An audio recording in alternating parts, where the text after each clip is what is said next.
Assalamualaikum warahmatullahi wabarakatuh. Perkenalkan, nama saya Ahmad Wafi dari Program Studi Psikologi Angkatan 2021. Di sini saya akan mempresentasikan biografi tokoh dunia yaitu Sultan Muhammad Al-Fatih. Next slide.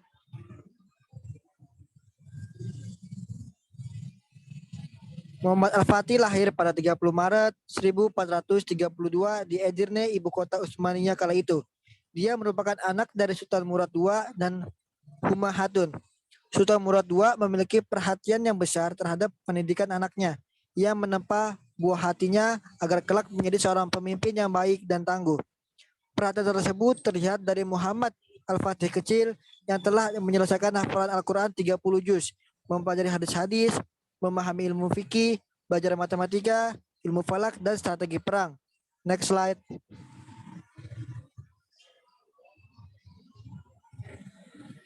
Masa kepemimpinan Utsmani. Sultan Muhammad II dianggap menjadi Khalifah Utsmaniyah pada tanggal 5 Muharram 855 Hijriah bersamaan dengan 7 Februari 1451 Masehi. Program besar yang langsung ia canangkan ketika menjabat sebagai khalifah adalah menaklukkan kota Konstantinopel yang pada saat itu dikenal dengan kota yang maju di bagian ekonomi di Eropa. Next slide. Langkah pertama yang Sultan Muhammad Al-Fatih lakukan untuk mewujudkan cita-citanya adalah melakukan kebijakan militer dan politik luar negeri yang strategis.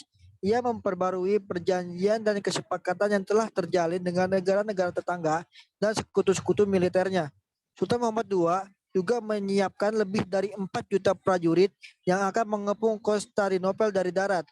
Pada saat mengepung benteng Bizantium tersebut, banyak pasukan Utsmani yang gugur karena kuatnya pertahanan benteng tersebut. Pengepungan yang berlangsung tidak kurang dari 50 hari itu benar-benar menguji kesabaran pasukan Utsmani, menguras tenaga, pikiran, dan perbekalan mereka. Next. Penaklukan Bizantium. Ia menggandeng 70 kapalnya melintasi Galata ke Muara setelah meminyaki batang-batang kayu. Hal itu dilakukan dalam waktu yang sangat singkat, tidak sampai 1 malam. Karena kalau tidak lewat darat seperti itu sulit masuk kapal-kapal prajurit Utsmani karena di depan Bizantium tersebut sudah dipagari oleh pagar yang sangat kuat. 70 kapal laut tersebut diseberangkan lewat jalur darat yang masih ditumbuhi pohon-pohon besar. Menebangi pohon-pohonnya dan menyeberangi kapal-kapal dalam waktu 1 malam adalah suatu kemustahilan menurut mereka. Akan tetapi itulah yang terjadi. Peperangan dahsyat pun terjadi. Akhirnya kerajaan besar yang berumur 11 abad itu jatuh ke tangan kaum muslimin. Peperangan besar itu mengakibatkan 265.000 pasukan umat Islam gugur. Pada tanggal 20 Jumadil Awal 857 Hijriah bersamaan dengan 29 Mei 1453 Masehi, Sultan Al-Ghazi Muhammad berhasil memasuki kota Konstantinopel. Sejak saat itu, ia dikenal dengan nama Sultan Muhammad Al-Fatih, yang berarti penakluk. Konstantinopel dijadikan sebagai ibu kota pusat pemerintahan Kerajaan Utsmani, dan kota ini diganti namanya menjadi Istanbul yang berarti negeri Islam. Ia akhirnya mengalami perubahan menjadi Istanbul. Next. Wafatnya Sultan Muhammad Al-Fatih. Pada bulan Rabiul Awal tahun 886 Hijriah atau 1481 Masehi, Sultan Muhammad Al-Fatih pergi dari Istanbul untuk berjihad. Padahal ia sedang dalam kondisi tidak sehat. Di tengah perjalanannya, sakit yang ia derita makin parah dan semakin berat ia rasakan. Dokter pun didatangkan untuk mengobatinya. Namun para dokter dan obat tidak lagi bermanfaat bagi sang sultan.